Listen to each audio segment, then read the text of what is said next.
You're listening to The Rich Eisen Show.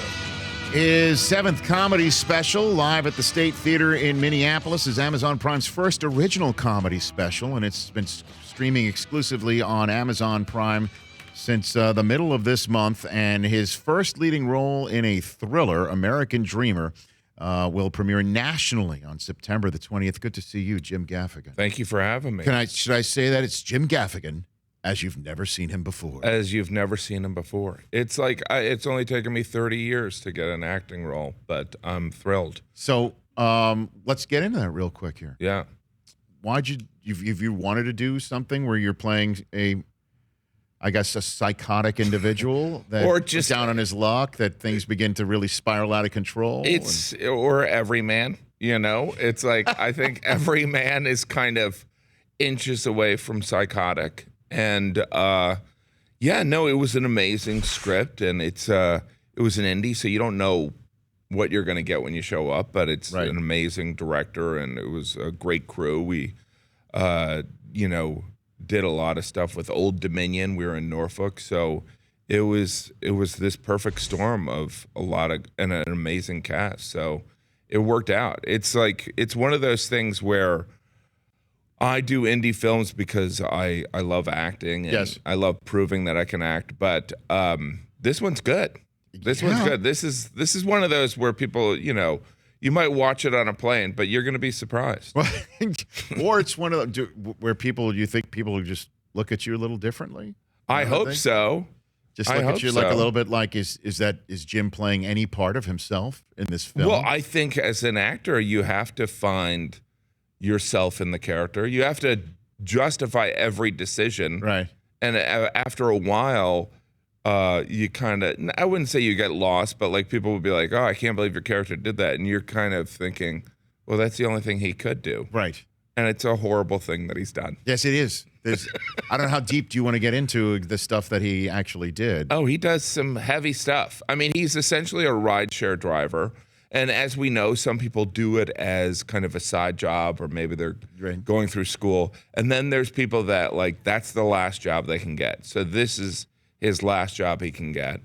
And he eventually starts driving around this drug dealer, and he continues to make more and more bad decisions. It covers one night, but it also kind of looks at entitlement, what he can get away with because he's a white guy versus if he was someone in a different position. Right. And so it's a rideshare guy who picks up a dealer, starts driving the dealer around, and then decides to use the dealer's child to actually make some money himself. He makes... And things go a little sideways from there. Yeah. Jim, I have to say, I've seen you in car commercials. This is the worst car commercial of all This is a different car commercial. It's even different from your Honda Odyssey, where you were talking about loving it, which was not an ad. By the way, a lot of people think, oh, Rich is paid to do those Honda Odyssey ads. No, I do actually. You're like, hey, I know that we're focusing on sports and entertainment on the show, but I'd like to talk about this car. I've seen your minivan commercials. Yes. And I think you are a man who does love minivans. I don't even own a car. I don't. I live in New York City. So you don't, of course, when you live on I have Manhattan, 5 kids. I can't even get all my children in a cab. So we have to do the Uber XL, which is like $900 a block. So you just said this is your first real acting role. Clearly your minivan commercial then isn't a true acting role. I played myself in that. I know. This is not my first acting role. You just said that real acting role. I know that. Yeah. Well, I also kind of make light of the fact that I love acting, but you have no control over how you get acting work. And I think as comedians, we're kind of spoiled because I can come up with an idea and go on, at Gotham Comedy Club tonight and try that idea. Whereas acting, you just have to beg for work. You know what I mean? What do you mean by that, actually? No, I mean, acting, auditioning is kind of like stripping, except for you don't get $1. That's what it's like. And there's no touching, right? There's no touching. No touching? There's no touching, okay. Unless you're in the room. All right. You know. Jim Gaffigan here on The Rich Eisen Show. So You are from the great state of Indiana. I am. What town? What's your hometown? I'm from Chesterton. I lived in Munster.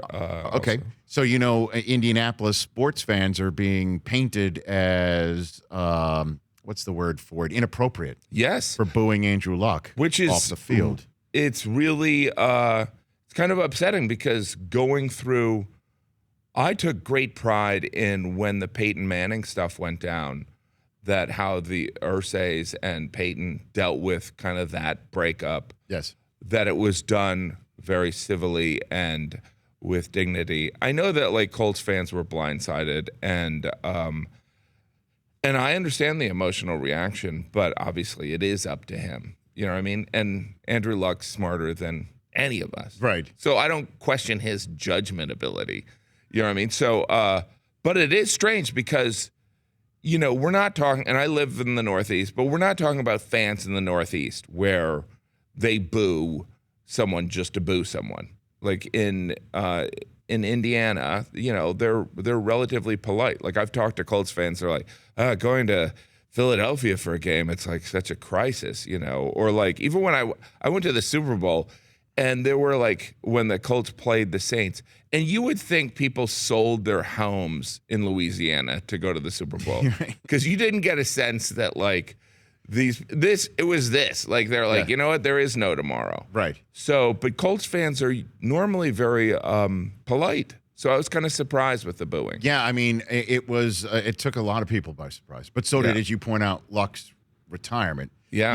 And there's just been so many different opinions on something that could be as simple as like the guy spending the last 3 weeks just trying to rehab, trying to keep it out of the news because he doesn't want to make it about an injury, and then just waking up one day saying, I just can't do it anymore. Well, I mean, it could be just as simple as that. Eventually, anyone who plays football quits. Do you know what I mean? Mm-hmm. And so some of it's just, of course, with Andrew Luck, it's the timing, right? Mm-hmm. It's not like it was after that big injury. It was kind of like he sprained his ankle and then it just got progressively worse in the more bizarre fashion that it got more and more serious, even though he didn't do anything. But because I'm going to make this about me. Go for it. There is an I in Jim and Gaffigan. When I quit football in college, it takes a lot of bravery because you're letting down your teammates. And, but you also, it's not like he just thought of it that morning. Do you know what I mean? It's not like Andrew Luck woke up and, was like, you know what, I want to be on Dancing with the Stars instead.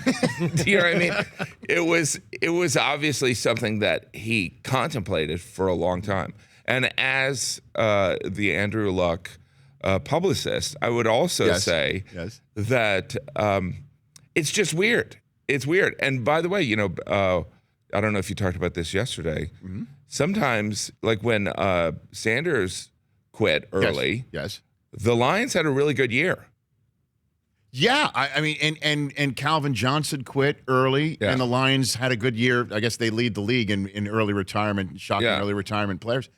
I think the Colts could still win this. I think they do still win this division. I still think that they're good enough all over the place to absorb even this shocking state of affairs. I really do believe it's going to be the topic that people reference all year long because we know there's going to be some catastrophic injury, and that's going to bring it back up. Like, well, someone's going to have a Theismann kind of injury, and people are going to be like, well, maybe Andrew Luck was right. Can I look fatter in this visual? I think I can. By the way, I think you look slimming. I don't, right now. But thank you. Well, we also just showed a photograph of you from your playing days. Yes. Well, that was actually a photo of look at that neck roll. That's Greg Olson. But no, that's Jim Gaffigan. I know. Look at the neck roll. Remember, it is very Greg Olson like. Oh my gosh. Those neck rolls and like I remember the arm pads because he didn't do them in the photos, but like the way they would smell around October, wow, just unbelievable. Is that why you retired? I think that's why I retired. I retired also because I didn't like two-a-days. Here we are, right in August. Yeah. My daughter, 15, she's in two-a-days. Just the smell of cut grass still makes me like. She does like 3-a-days. What do you mean?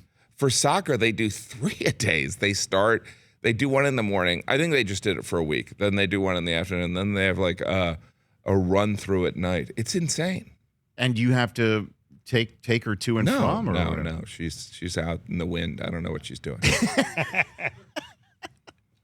Jim Gaffigan here on the Rich Eisen Show. So you were didn't you perform for owners at a? I did. When was this again? Which Super Bowl it was when NFL Indy owners? hosted the Super Bowl. Which was, by the way, amazing. It was amazing. It was like 60 degrees outside.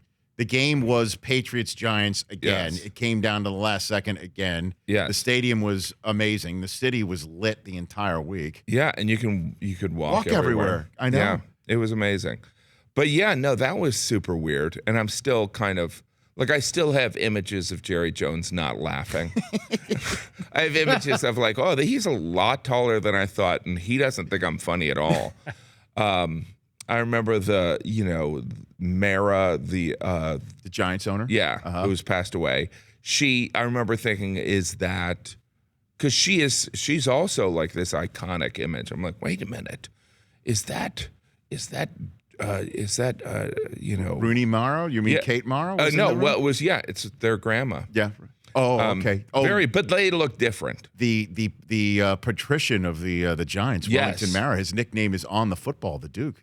Wow. Maybe that's why he wasn't laughing at I was very intimidated. You were? Very intimidated. But I remember the Chiefs owners being very nice. Okay. What were your jokes? Can you tell any of them? I don't know, but you him? can't, these NFL owners, they haven't been to the grocery store. Like these, it's like, what? You can't do relatable man humor. You can't be kind of like, hey, you know what it's like when you're doing this? Because they're like, no, we don't know. Do you know what I mean? It's like, I don't have any material of like when you're 70 and you're getting a lap dance. I don't have any of those jokes. Do you know what I mean? So you've updated your material. I've updated a little bit. See, that's how you adapt. You have to adapt. It's all about adapting. That is right. Which the Colts will adapt. I agree. I totally agree with you. So do you follow the Pacers and stuff like that? No, I'm lazy. There's too much effort involved. Like, I'm impressed, but like that's why I'll watch this show. Every now and then I'll duck in and I'll go, all right, this is what I should know if I was a real man. But I'll keep you up to speed. I don't have time. Okay. I don't have time. Well, because you're working all the time, no doubt about it. What is it like to be somebody from Indiana living in New York City for 30 years? Well, first of all, people still think I'm a tourist. Every time I get in a cab, the cab driver's like, where are you from, Texas? And then I could be going 2 blocks and they're like, would you like to go over the George Washington Bridge? And I'm like, no, but can we swing by LaGuardia so I can get some groceries? I look like a tourist. I mean, it might be the boob inspector t-shirt I'm wearing sometimes, but I'm white bread. It's not that bad. All right. So, because to me, being a New Yorker living in Southern California is an advantage to me. Like, for instance, when you're getting off the 405 and people line up to get off the one exit lane. Right. I'm just going right in front of everybody. And then you know that they're giving you dirty looks, but you don't care. I don't. No, I don't. Like, I'll even return visual fire, if you will. I'll just even look back at him as I'm just, come on, just let me in. I'd give him the international look of like, we're all people here. Like, what's the matter with you? Like, I can do that because I have the New York background. Well, I would say being Midwestern, I can be a nudge and people are less likely to notice it. What do you mean? So I can be kind of persistent, and because I'm Midwestern, they won't notice it initially. Mm-hmm. So I'll be like, I need that. And they're like, well, no. Whereas like if it was a New Yorker, they'd be like, you're being obnoxious. But I think because I'm Midwestern. You're under the radar. I'm under the radar. You've got the Midwestern hopefully. Wholesomeness. Well, hopefully. Well, not until they see American Dreamer. I know. That goes right out the window, Jim. I'll be very, very honest with you. That's true. So did you enjoy this? It was amazing. Enjoy playing somebody who's a real it's so underbelly fun. guy, huh? I mean, anyone who has children sees their kid kind of dress up and kind of pretend to be someone else. And that's what a great acting role is. You get to kind of embody someone who would make different decisions and has different priorities. There's nothing, and it's, I also selfishly love, doing these roles. So, because in the entertainment industry, you have to show people exactly what you can do. Right. And so now, because generally the entertainment industry, they're risk averse. They're like, if we're going to cast this guy, he's got to be able to do it. Right. And so this adds to, proving what I can do, hopefully. And then in terms of the comedy world, who would you pay to see? Who would you say, you know what? I will go to that person, that individual's. Well, Chappelle is the genius of the day, right? Mm-hmm. But I think that I learn a lot from Chris Rock. I learn a lot from, I think Seinfeld's ironically underrated. I think that he has this pure comedy brain that is timeless. It covers generations and decades. But have you gone in the car with him? Did you do? I did. I went in the car with him. What was that like? It's just, I've not seen it's that like one. I gotta nerding see out. it. It's like it was probably like you talking to Bob Costas. You know what I mean? It's like instead of talking about sports, we're talking. But I've gotten to know Jerry, and it's just all comedy, and it's all kind of craft, and it's really fun. And comedians are relatively weird people. Like, it's like people don't understand that we're not doing it for them. We're doing it for us. Mm-hmm. You know what I mean? It's like coming up with a new joke or even a new line is better than any form of heroin. Not that I've tried heroin. Any form. You're just assuming. Any form. You're assuming. Yeah, it's odd that Costas picked me up in a 50s Oldsmobile. Nice. And we went and got deli. Really? No, just lying. Yeah. Sportscasters in cars getting deli. I don't know. I'm just trying to fill in the Mad Lib But in there a way is, with an actual real comedian to But my right over here. you and there's some sportscasters that you guys are cut from a different kind of cloth, right? There is an obsession about sports that is not universal, right? Well, I mean, I'm fortunate to, in the same way that I'm sure you feel fortunate to do what you do for a living. I Absolutely. feel fortunate it's the same thing right here. You're like the deadhead of sports, right? Where I stroll around looking You're for free like the tickets. Jeffrey Epstein of sports. No, hold on a second. Wait a minute. I have to draw the line on that one. I guess that'll never. Where did we get there? I mean, that escalated That was a quickly. turn. My gosh. We can edit that out. Yeah, that escalated quickly. I would definitely say. What car did you drive around in with? He put me in a camper. Did he really? Yeah. He's like, you got all these kids, so it was like I don't know, like a camper VW thing. I gotta watch that one. But I'm not a car guy. Are you a car guy? Not really, no. Other than my Honda Odyssey. Your Honda Odyssey, which you're not paid to plug. But I feel like it's a generational break. Like the love of cars. Obviously, I have friends that are similar in age to us, even though I'm much younger than you, that love cars. But compared to like my older brothers and Seinfeld, those people, and Jay Leno, I mean, those people are obsessed. Letterman, they're obsessed with cars. They are obsessed with cars. You're right. And that's kind of how they feel about cars. Is how you feel about your Honda Odyssey. What car did they have? Man? I think it's. Did you get it? It's like a lime green VW wagon there. Yeah, it's a camper, or but bus. it opened up. Yeah, the top kind of opens up and you can camp inside of it. Yeah. And did you really get coffee? Yeah, we did. Okay, you really did. We went to 2nd Avenue Deli. Okay. Amazing pastrami, very thin. And I'm a Katz's Deli guy, but like, it was good. That's amazing. It was good. American Dreamer debuts again. It already had premiered at the LA Film Festival last year in New York on September 13th, and then nationally in theaters digital on demand on September the 20th. And you could check out Jim Gaffigan Quality Time on Amazon Prime. It's the first original comedy special there at Jim Gaffigan on Twitter and Instagram. Be one of the millions who follow this man. Love when you come here, Jim. Thanks buddy. Thanks for having me. Anytime. That's Jim Gaffigan right here. Phone lines are lit. 844-204-RICH, number to dial. We'll talk to you and then talk to Pete Alonso of the Mets and Jerry Ferrara in studio. That's how we're rolling here from here on out in New York City. For more of The Rich Eisen Show, tune to Audience Channel 239 on DirecTV for free on BR Live or download the Rich Eisen Show app.